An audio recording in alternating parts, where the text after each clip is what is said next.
Hi hello నమస్తే welcome to my channel by ఈ channel కొత్తగా చూస్తున్నట్టయితే ముందుగా సబ్స్క్రైబ్ చేసుకోండి. అలాగే నేను చెప్పేవాడు మాత్రం అందరికీ ఇష్టం బై. అయితే ఈరోజు మన టాపిక్ వచ్చేసి మన వస్తున్నాడు గౌతమ్ టీజర్ గురించి భయ్య.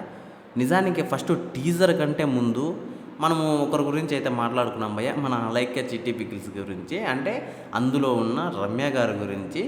నిజానికి ఆమె ఏదో వాళ్ళ అంటే మన అందరికీ తెలిసిన విషయమే. ఒక్క టైంలో మొన్న సోషల్ మీడియా మొత్తం ఒక్క వాట్సాప్ వాయిస్ కాల్తో అంటే వాయిస్ మెసేజ్తో మొత్తం ఒక ఊపిందని చెప్పొచ్చు. అలాగే వాళ్ళ బిజినెస్ కూడా మోసపోవడానికి కూడా ఆ వాయిస్ మెసేజే అని కూడా చెప్పొచ్చు భయ్య.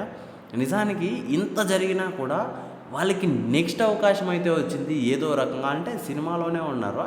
మరి చాలామంది అయితే ఎంత జెన్యున్గా ఉన్నా కూడా వాళ్ళకి ఇంకో అవకాశం అయితే వచ్చిందైతే నేను చూడలేదు భయ్య. అదంతా పక్కన పెడితే వీళ్ళతో ఇప్పుడు అంటే ప్రజెంట్ ఈ సినిమాలో పెట్టడం చాలామందికి అయితే అసలు ఒక వండర్ అని చెప్పొచ్చు. అసలు దిమ్మ తిరిపిందని చెప్పొచ్చు. చాలామంది కింద కామెంట్లో కూడా నేను కేవలం ఆ సినిమాని మన టీజర్ని కానీ సినిమాని కానీ కేవలం రమ్య గురించే చూస్తాను అది ఇది అని చెప్పేసి కూడా చెప్పుకుంటూ వస్తున్నారు. అయితే ఇదంతా పక్కన పెడితే టీజర్ గురించి మాట్లాడుకున్నాం భయ్య. నాకు టీజర్ అయితే చాలా బాగా అనిపించింది.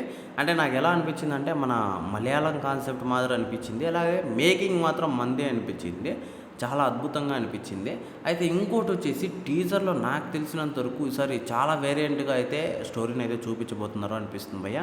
ఇంకా మన అశ్విన్ బాబు అయితే ఈసారి ఖచ్చితంగా బ్లాక్ బస్టర్ కొట్టబోతున్నారని మాత్రం అనిపిస్తుంది. చాలా వరకు నాకు ఒక రేంజ్ ఎక్స్పెక్టేషన్స్ అయితే వచ్చాయని చెప్పొచ్చు టీజర్లో. అయితే రమ్య గారు ఎక్కడా కనపడలేదు భయ్య టీజర్లో, అది మాత్రం పక్కా నాకు తెలిసినంత వరకు.